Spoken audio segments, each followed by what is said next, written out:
An instrument like this didn't exist before, and I could not have fathomed how it would have interacted with my creativity. And I started to wonder, what would this be like, but with my electronics and my neck and fretboard and all that kind of stuff? And the answer is basically this.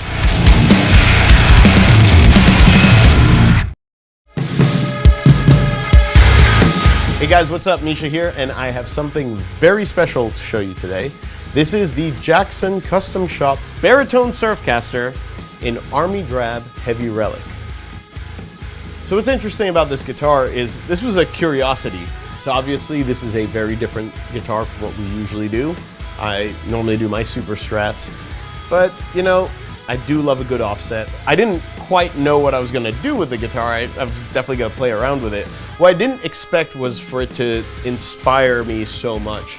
Between this new guitar and this tuning, I just started writing ideas, and it wasn't just me, it was also Jake and Mark from my band Periphery as well. So 4 of the songs from our upcoming album are on this setup. It is such a fun guitar. And I started recording ideas with it in all sorts of tuning. It comes E to E, an octave down from a regular guitar. And I also figured it'd be very good for a baritone because that way it wouldn't be too neck heavy. They're just very well balanced, and with the bridge kind of low on the body, it actually makes it very comfortable. So it's kind of a compact guitar for being a 30-inch scale. There's sort of an aesthetic choice here, but also a bit of a practical one too. This guitar was built by Pat, a master builder in the custom shop, and he's built a lot of my guitars. I'm really glad that I was able to work with him on this because I feel like he's able to take my crazy ideas and bring them to life. And this is exactly what this was, trying to combine the sort of bass 6 scale length, but with what would effectively be my setup, as in we've got bare knuckle juggernaut humbuckers, we've got a 3-way switch here with a split inner coil setup. We've got a 20-inch radius on the fretboard. We've got stainless steel frets. We've got this sort of modern neck that's roasted flame maple, and of course locking tuners. It's very modern when you really look at it. It's got lumen lays on it, but it's got this sort of aged and old school aesthetic, and it has to kind of exist between these two worlds. And there's a lot left to interpretation there. So Pat was the perfect person to work on this with because I think he's just got a natural sense, and maybe because he likes heavier music and whatever, he kind of understood what I was going for, which was great. When you have a 30-inch scale length, trying to find the exact right position for the bridge pickup, for example, that's a little bit tricky. You can use measurements, but also sometimes you need to tweak that because even the measurement may look correct or it may be correct based off of another guitar, but you have to do it by ear and by feel. You know, he's built a few of these. The instruments just got better and better and better because I think he also was understanding what I was going for. I have it in a very silly tuning as well. The bass 6 is usually in E standard, an octave down. So if you were to take that and then drop it a half step, which isn't too crazy, but then this string here would be a B flat, and then this low string is an octave down from that. So, so that is effectively B flat unison with a 5-string bass that's tuned to B flat. It's extremely low, and that note almost shouldn't be audible, and yet it is. And I think that is something that we zeroed in on with the subsequent builds, because the clarity that you get out of this is kind of insane. And you have something that effectively shreds because Pat built it and because it's set up to be sort of one of my sleeper shredder guitars. You have this sort of combination of things that I didn't entirely know was possible.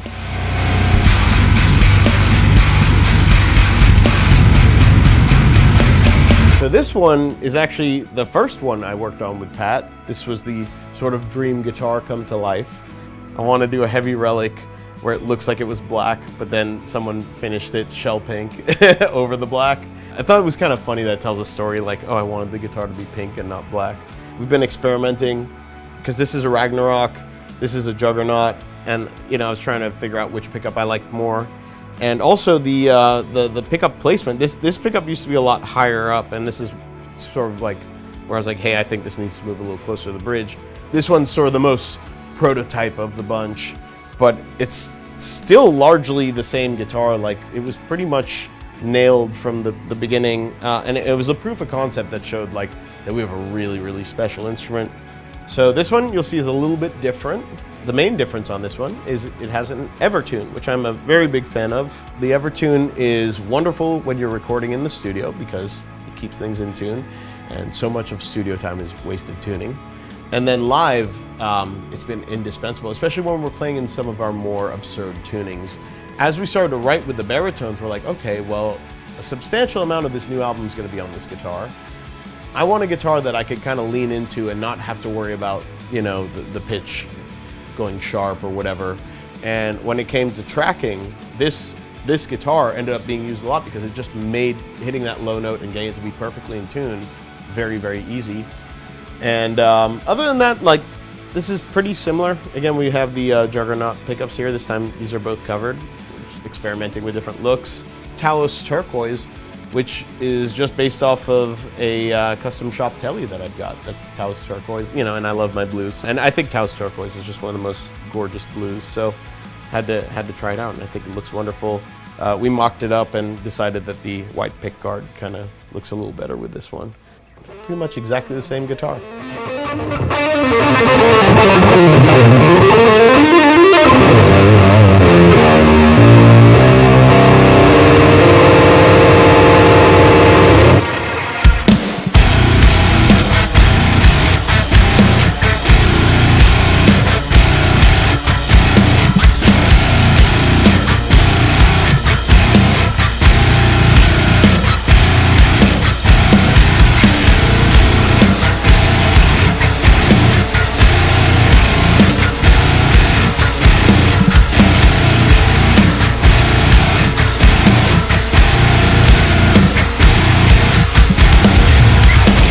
So this guitar is a bit of a sleeper because it sort of looks like this aged relict Surfcaster, but it's actually a very modern guitar in how it plays and sounds. Because it's my guitar, it needs to be very versatile. So I like everything from the cleanest of cleans to the heaviest of heavies.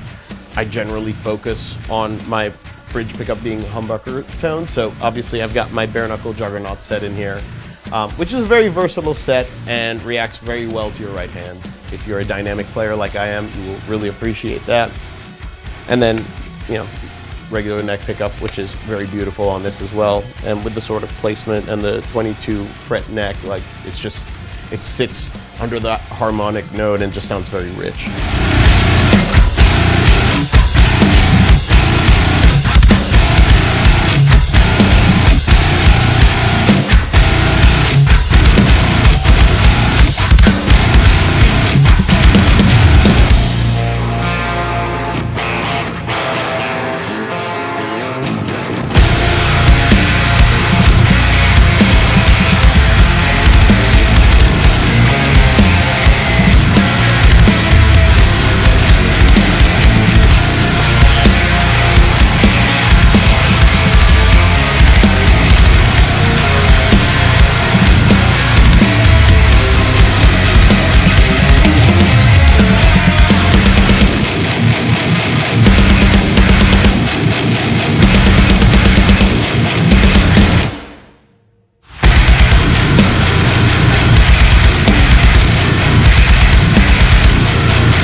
So this guitar is rare.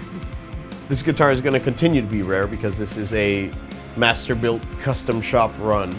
But if you do have the opportunity to check this out or even purchase one, I highly recommend it because I think they are very, very special instruments. And I really, really hope that this ends up in the hands of people that will play it and be inspired by it, because it really unlocked a completely different sound and side of my writing.